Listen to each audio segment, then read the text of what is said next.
توجهت اليوم كاميرا سوبر كورة إلى لجنة الشباب والرياضة بمجلس الشورى لحضور مناقشة موازنة وزارة الدولة لشؤون الرياضة للسنة المالية الجديدة، لكن منع برنامج سوبر كورة من حضور الجلسة في تواجد العمري فاروق وزير الدولة لشؤون الرياضة بناء على تعليمات سيادة الوزير للجنة، على عكس ما حدث في مناقشة موازنة وزارة الدولة لشؤون الشباب بالأمس. ده بمزاجنا.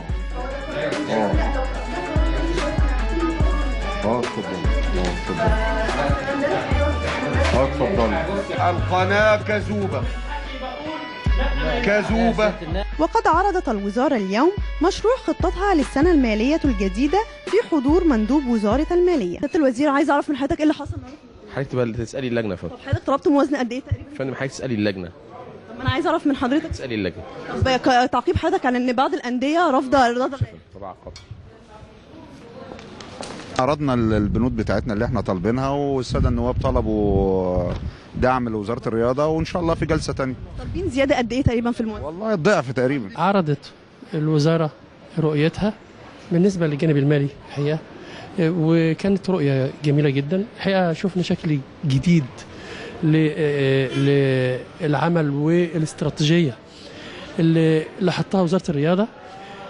والحقيقه في اشكاليه كبيره ان الباب الرابع والباب السادس اللي فيهم دايما الانشطه والانشاءات دي في خلل كبير قوي، لان دعم بسيط جدا، محتاج اكتر من كده بكتير. سعدنا بيكم، واذا كان اللجنه النهارده كان فيها جانب من السريه وكان في قرار بان الاعلام ما يكونش موجود، فربما يكون ضايقكم او ضايق بعض اخواننا في الاعلام، فاحنا بنعتذر وبنعتبر ان الاعلام جزء اصيل جدا من عمل العام او عمل اللجنه تحديدا، لانه بينقل الصوره الحقيقيه لكل ما يدار في الجلسات.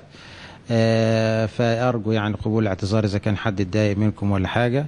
كان عرض كويس جدا، كانت طلبات كثيرة لوزارة الرياضة. وزارة المالية فيها جانب من جوانب طبعا الاستجابة، استعرضنا كل طموحات الوزارة في المرحلة اللي جاية. السادة النواب كلهم استعرضوا أنه عندهم مشاكل في محافظاتهم، في الأندية عندهم مشاكل في الجامعات، فتم استعراض المشاكل دي كلها.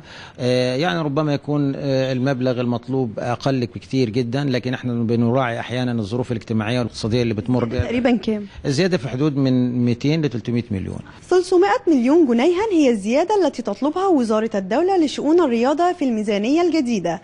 فهل ستوافق وزارة المالية من مقر مجلس الشورى إيمان حفني لسوبر كورة؟